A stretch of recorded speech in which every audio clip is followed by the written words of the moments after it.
Next last question. రంగాన్ని తిట్టిన గౌతమ్ రెడ్డికి సీట్ ఇవ్వడమే కాకుండా ఫైబర్ నెట్ చైర్మన్ చేసింది జగన్ కాదా? కాపులని చెప్పుకుంటూ జగన్ కు సపోర్ట్ చేసే వారిని ఒక్కటే అడుగుతున్నా, కాపు నేస్తం పథకానికి జగన్ పేరు పెట్టుకున్నప్పుడు ఈ సోకాల్డ్ కాపు నేతలంతా ఎక్కడికి వెళ్ళారు, ఏమయ్యారు? ఏం జగన్ అన్న మాకు సీకే నాయుడు, కోట రామ్మూర్తి నాయుడు వంటి కాపు లీడర్లు లేరా? వారి పేర్లు ఎందుకు పెట్టలేదని ఎప్పుడైనా అడిగారా? కాపులను మోసం చేసిన జగన్ను ముందు ప్రశ్నించి ఆ తర్వాత పవన్ అడగండి. ఇది జెన్జీ జనరేషన్ కుర్రాలు యమ స్పీడ్గా ఉన్నారు.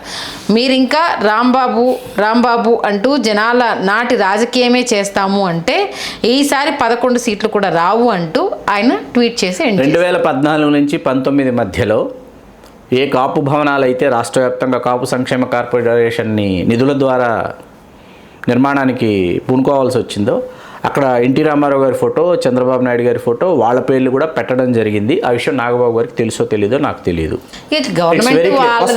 అక్కడికే వస్తున్నాను. వారు ఇప్పుడు ఒక విషయం రైస్ చేశారు. కోడి రామ్మూర్తి నాయుడు గారు, కన్నెగంటి హనుమంత్ గారు.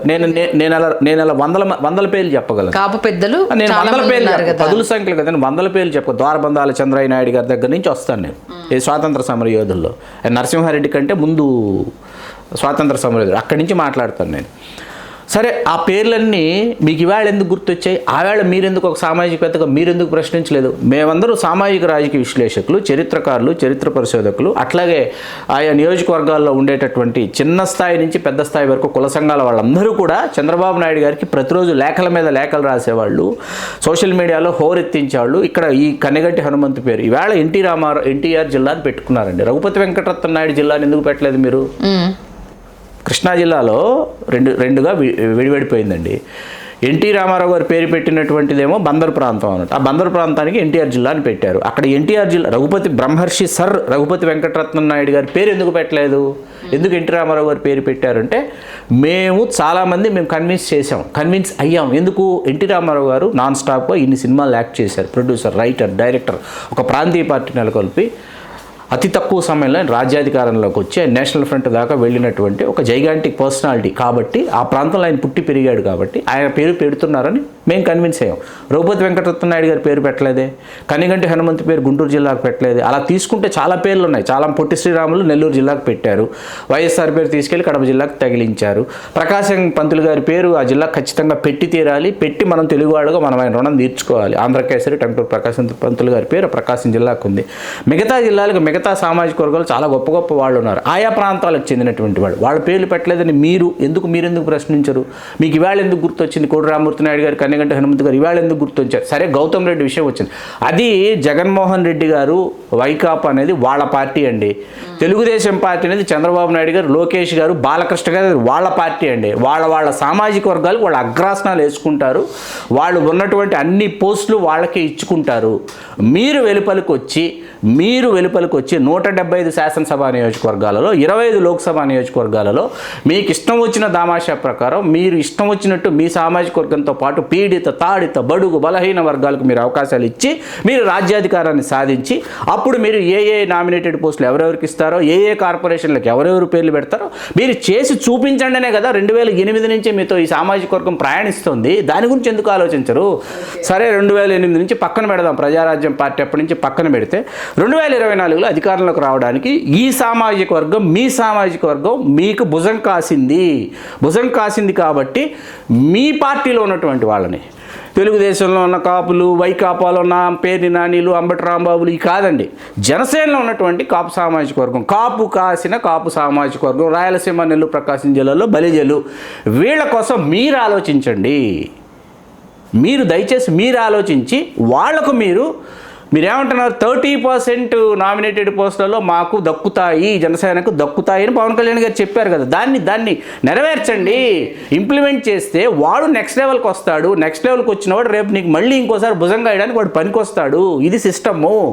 ఓకే, అది విషయం. సంధ్య గారు, అంటే ముందు మనం అమలు చేయకుండా ఇంకొకరిని ప్రశ్నించడము అనేది మీ హయాంలో జరుగుతున్న దాన్ని గుర్తెరగకుండా వాళ్లకు ఈ బాణాలు సంధించడం అనేది కరెక్ట్ కాదు, అంతేనా? ఖచ్చితంగా కాదు.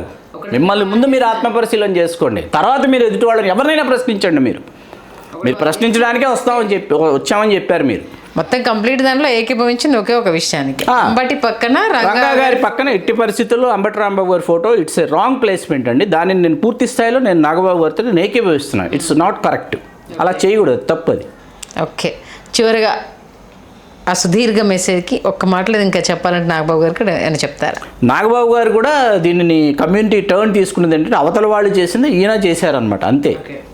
సమాధానం చెప్పకపోతే బాగోదు కదా. ఇంకా ఇప్పుడు ఇంత పెద్ద ఎత్తున జరుగుతున్నప్పుడు ఏదో ఒకటి. నేనేమంటున్నానంటే ఈవేళ పార్టీల పరంగా, ప్రాంతాల పరంగా సామాజిక వర్గం ఇంత అనిశ్చిత స్థితిని, నిర్లిప్త ధోరణిలోకి, నైరాశ్యంలోకి, వైరాగ్యంలోకి వెళ్ళిపోవడానికి ఎవరు కారణమో ఒకసారి మీరు ఆత్మపరిశీలన చేసుకోండి దయచేసి.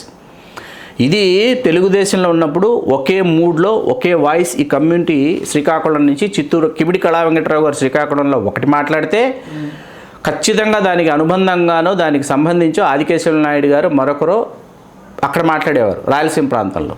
తెలంగాణకు వచ్చేటప్పటికి ఇక్కడ మాట్లాడేవారు. ఓకే, కాంగ్రెస్ హయాంలో కూడా అక్కడ ఒకరు మాట్లాడారు అనుకోండి, ఏది మన పాలవలస రాజశేఖరం గారు శ్రీకాకుళంలో మాట్లాడారు. ఇంకా ఎక్కడికెక్కడికి ముందుకు వెళ్ళిపోవట్ల, గొర్రెల శ్రీరాములు గారు టైంకి వెళ్ళట్లా. పాలవలస రాజశేఖరం గారు కాంగ్రెస్లో ఒకటి మాట్లాడితే చిత్తూరు జిల్లాలో ఉన్నటువంటి కాంగ్రెస్లో ఉన్నటువంటి బలిజలు వాళ్ళు ఒకటే మాట్లాడేవాళ్ళు. అంటే ఒక పార్టీలో ఉన్న వాళ్ళు, ఒక మూడ్లో ఉండేవాళ్ళు, కులపరమైనటువంటి అంశం వచ్చినప్పుడు వీళ్ళందరూ ఒకే డాయస్ మీదకి వచ్చేవాళ్ళు. ఈవేళ ఒకే డాయస్ మీదకి వచ్చేటటువంటి పరిస్థితి లేని పరిస్థితులు ఎవరు తీసుకొచ్చారన్నది వాళ్ళు ఆత్మపరిశీలన చేసుకోవాలి.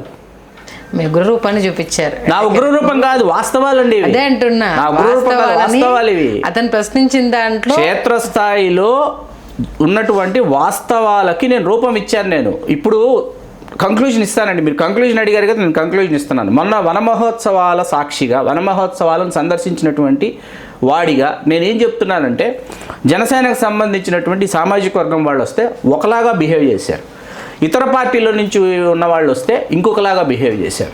ఇది ఎవరు తీసుకొచ్చారు? ఈ దుష్ట సాంప్రదాయాన్ని ఎవరు తీసుకొచ్చారు? మిగతా వాళ్ళని లిల్లీ పుట్స్ లాగో, లేకపోతే తెలుగుదేశం అవ్వచ్చు, బీజేపీ అవ్వచ్చు, వైకాపా అవ్వచ్చు, వాళ్ళని చాలా చాలా కనీస స్థాయిలో, నామమాత్ర స్థాయిలో కూడా వాళ్ళ గుర్తింపు కానీ గౌరవం లేకుండా ఈ పరిస్థితులు, ఇటువంటి దుష్ట సాంప్రదాయాన్ని ఎవరు తీసుకొచ్చారు అనేది ఒకసారి ఆత్మపరిశీలన వాళ్ళు చేసుకోవాలి.